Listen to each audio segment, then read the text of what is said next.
ظالم صہیونی فوج نے غزہ میں ظلم و بربریت کا بازار گرم کر رکھا ہے۔ اسرائیل نے جنگ بندی معاہدے کو توڑنے کے بعد سے اب تک معصوم فلسطینیوں پر ظلم کے پہاڑ توڑ دیے۔ اسرائیل کو کوئی پوچھنے والا نہیں۔ عالمی برادری بھی اسرائیل کے ظالمانہ رویے پر خاموش تماشائی بنی ہوئی ہے، جبکہ معصوم اور نہتے فلسطینیوں پر مظالم ڈھانے والا اسرائیل بے لگام کیوں ہے؟ کیا اسرائیل کو سپر پاورز کی پشت پناہی حاصل ہے؟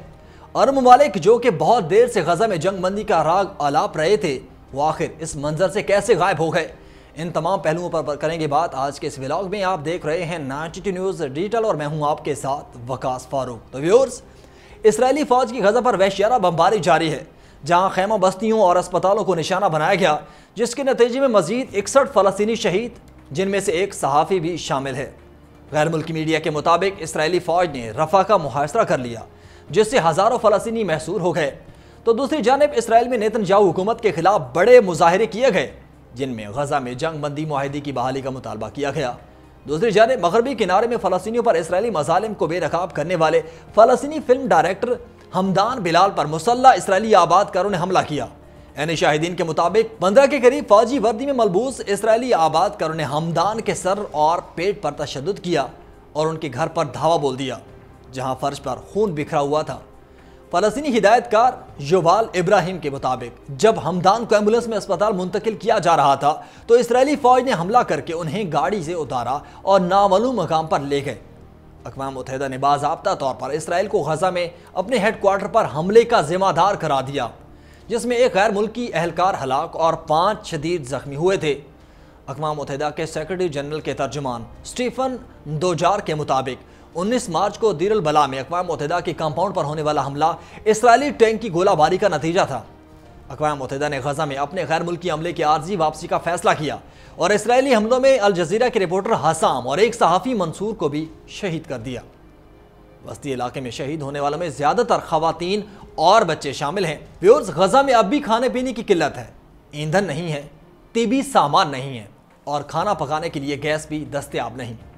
فلسطین ریڈ کریسنٹ سوسائٹی PRCS کے 9 اراکین مسلسل تیسرے روز بھی لاپتہ ہیں، کیونکہ جنوبی غزہ کے رفح شہر میں امدادی مشن سے تاحال واپس نہیں پہنچ سکے، جبکہ PRCS کے مطابق شہادتوں کی اطلاعات کے بعد امدادی عملہ اتوار کے روز رفح کے مضافاتی علاقے الحشاشین کی جانب روانہ ہوا، لیکن اسرائیلی افواج نے ان کا محاصرہ کر لیا تھا۔ فلسطین ہلال احمر اپنی ٹیموں کی حفاظت پر گہری تشویش کا اظہار کرتا ہے اور اسرائیلی قابض حکام کو ان کے انجام کا مکمل طور پر ذمہ دار ٹھہراتا ہے۔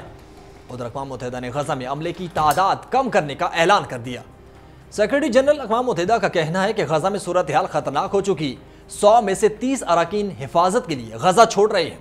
دوسری جانب یمنی حوثیوں نے اسرائیل کے بن گوریان ایئرپورٹ اور بحر احمر میں امریکی جنگی بحری جہازوں کو نشانہ بنانے کا دعویٰ کیا۔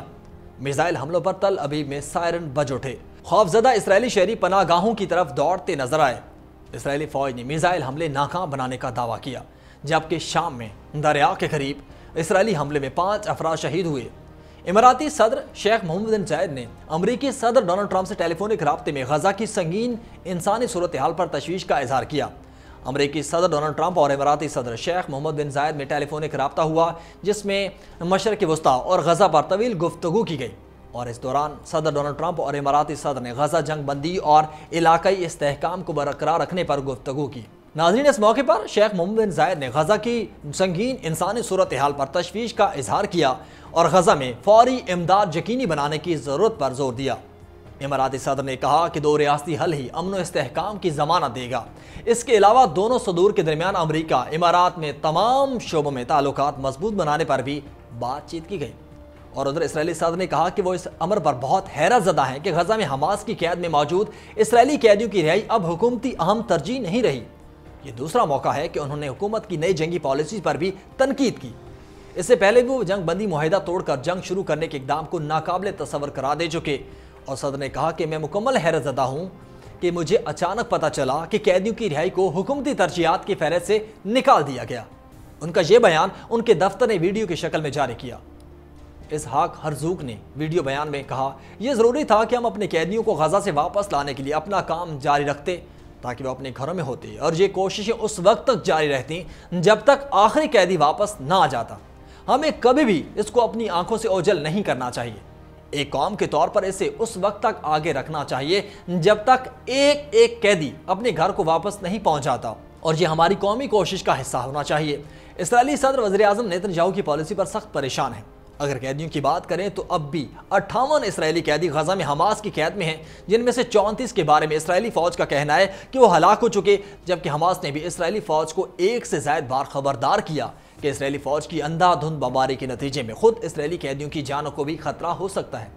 جبکہ اسرائیل نے جنگ کا یہ نیا دور 18 مارچ سے شروع کیا اور اب تک 792 فلسطینیوں کو شہید کر دیا گیا، جبکہ مجموعی طور پر 50,144 فلسطینی شہید کیے جا چکے ہیں۔ تو ناظرین، اب دیکھنا یہ ہوگا کہ جنگ بندی ہوئی، اس کے بعد جنگ دوبارہ شروع ہوئی، اب دوبارہ جنگ بندی ہو پائے گی کہ نہیں، اس میں امریکہ، متحدہ عرب امارات اور سعودیہ کیا کردار ادا کرتے ہیں، یہ تو آنے والا وقت ہی بتائے گا۔ اگلے ولاگ تک مجھے دیجیے اجازت، اللہ حافظ۔